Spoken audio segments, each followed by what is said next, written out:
Carlos. A la hora que tú me... Adelante.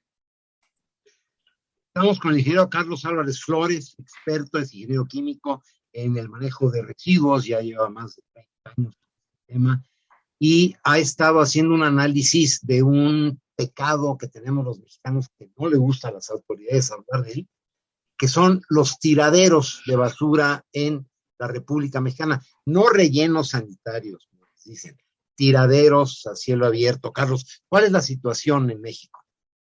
Sí, muchas gracias por la invitación, Luis Manuel. Mira, yo creo que México está como 50 o 60 años detrás de Europa y unos 25 años detrás de los norteamericanos y canadienses.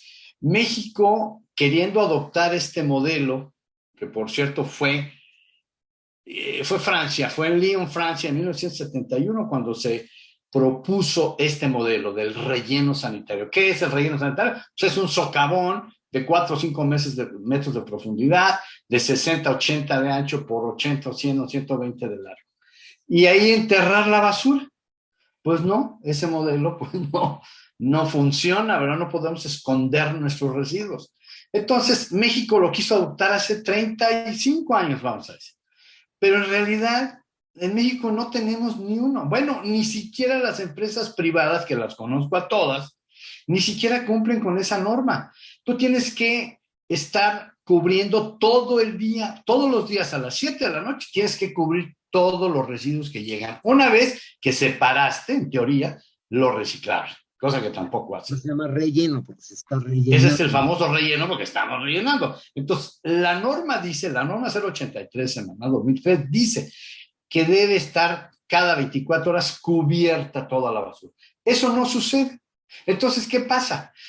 En estos sitios que son controlados, que porque los tienen los municipios bajo su jurisdicción, de todas formas, como nosotros tenemos la mala costumbre de meter nuestros residuos en una bolsa negra, pues llegan las bolsas negras y muchas de esas bolsas también traen residuos peligrosos, con hidrocarburos, con otros componentes.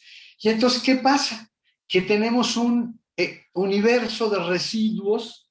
También hay biológicos infecciosos, pedazos de animales, bueno, hasta de seres humanos, para acabar pronto. Entonces, ¿qué pasa cuando a las 2 de la tarde, con una temperatura de 38, 40 grados, con materiales, con solventes, con productos petroquímicos, con residuos peligrosos, pues se incendian, simplemente se incendian? Entonces, hoy tenemos todos los días, fíjate bien, todos los días hay 1 o 2 tiraderos que se incendian a nivel nacional.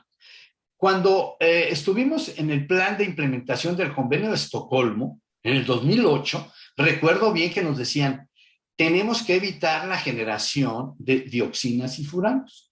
Y uno de los sitios donde se generan más dioxinas y furanos es en la quema de estos residuos, de esta basura que le llamamos o que le mal llamamos. Se generan desde 225 hasta 619 nanogramos por metro cúbico de dioxinas, cuando que la norma 098 Semarnat 2002, que es exclusiva precisamente para la incineración de los residuos, habla de 0.2 nanogramos como límite máximo. ¿Qué quiere decir? Que cuando se incendia un tiradero o un basurero, se generan cantidades que van de 2,000 hasta 3,000 veces arriba del límite de seguridad. Y como las dioxinas y furanos, igual que los otros contaminantes orgánicos persistentes, no se degradan, viajan con el viento, todos esos humos viajan 1, 2, 3, hasta 5 kilómetros, y nosotros los respiramos, y nosotros nos estamos envenenando con dioxinas y furanos en daños irreversibles en niños menores de 5 años, en el sistema nervioso central, el síndrome de déficit de atención, retraso mental, hiperactivismo. Bueno, ahora ya sabemos que hasta hiperactividad, y también sabemos de depresión y agresividad.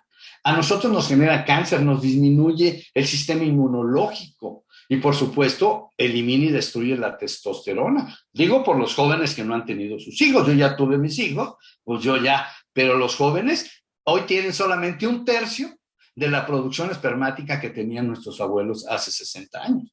Y esto obedece a esta contaminación, enorme contaminación atmosférica que se genera de esta quema, de estos residuos, de esta basura. Los presidentes municipales son muy irresponsables. Bueno, ellos ni siquiera saben qué son las dioxinas y furanos.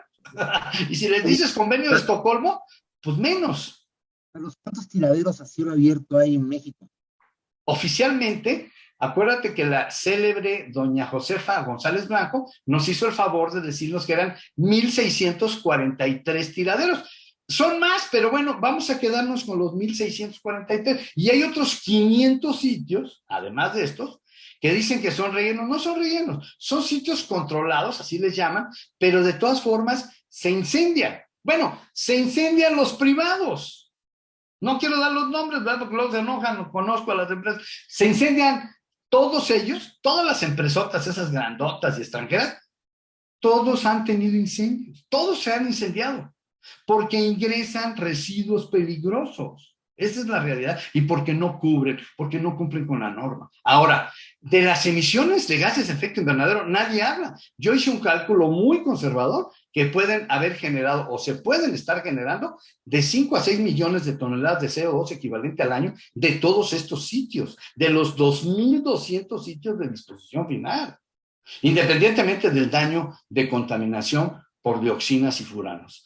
El daño al suelo, bueno, pues son más de 30,000 hectáreas las que tenemos de suelo y 850 millones, a mi juicio, de metros cúbicos de subsuelo contaminados y más de 200 cuerpos de agua a nivel nacional contaminados por los lixiviados, estos jugos tóxicos que se generan de la mezcla de todas las sustancias químicas, porque no solamente son chiles y jitomates, ¿verdad? O residuos de frijolitos, no. Tenemos más de 100 y tantas sustancias en casa, desde la crema, el champú, los jabones, todo lo que me digan, los raticidas, el aceite, el quitacochambre, todo eso. Y luego si le pones el famoso ese radiolito y los insecticidas y los raticidas, bueno, pues entonces es una mezcla de muchísimas sustancias tóxicas, químicas, que se mezclan con esta fracción orgánica.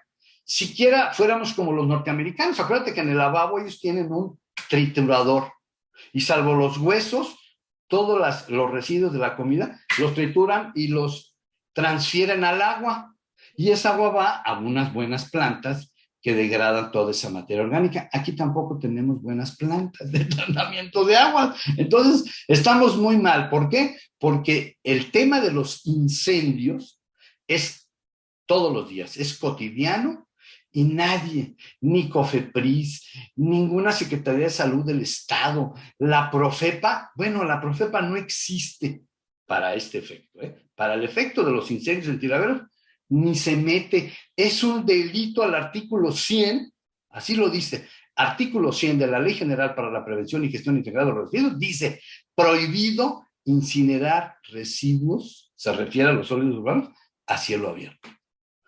Pero esa ley es letra muerta, la Profepa no existe, las procuradurías estatales tampoco, y los irresponsables presidentes municipales tampoco obedecen la norma ni cumplen. No les importa porque no hay quien los obligue a cumplir esta norma. Pero lo que tenemos que hacer es abandonar este modelo. O sea, no podemos seguir enterrando y quemando.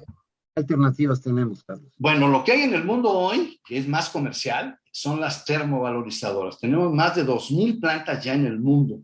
Empezaron en Europa. Acuérdate que también desde los 70s, Alemania, Francia, Inglaterra, por ejemplo, desde hace 100 años, queman sus excretas.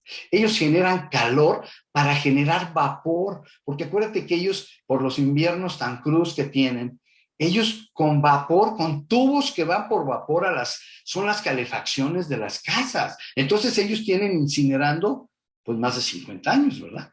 Después ya se modificó la incineración aquella que emitía esas emisiones tóxicas y a partir de los 90s entra la nueva reglamentación en Europa para el control de estas emisiones, ¿verdad? Entonces todas las emisiones tóxicas, entre ellos dioxinas y furanos, son capturadas por unos equipos que las tratan químicamente, las neutralizan y sí, las termovalorizadoras generan el 10% de todo lo que entra de residuos. 7% más o menos son escorias y 3% son cenizas. Y sí, esas cenizas son peligrosas y seguramente tienen que ser confinadas, ¿verdad? Eso cuesta.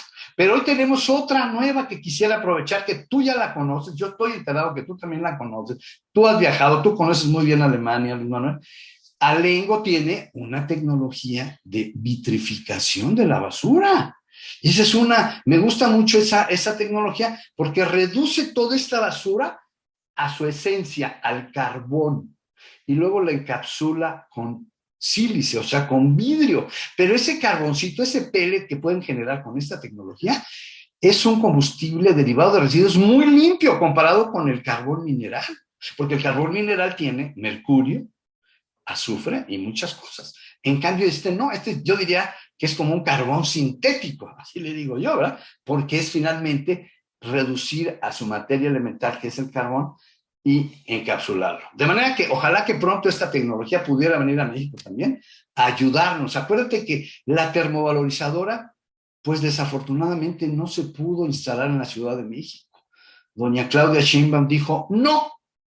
Bueno, pues nos privó de tener esa buena opción para la Ciudad de México por el volumen tan grande y por el costo que hoy tiene el gobierno de la Ciudad de México en disponer allá en unos tiraderos mugrosos en Iztapaluca, Estado de México, que le cuestan 1,100 millones de pesos anuales para ir a tirarlos, a contaminar y a generar emisiones. Ahora, otra cosa que no saben, para terminar, mi querido Luis Manuel, otra cosa que no sabe mucha gente, o los mexicanos, el metano y el CO2 que se desprenden de los tiraderos, de la fracción orgánica, ese metano a las 2 de la tarde en las zonas metropolitanas se convierte en ozono. Y ese ozono, tú lo inhalas, entra a tus pulmones, te irrita tus pulmones, los pulmones se inflaman.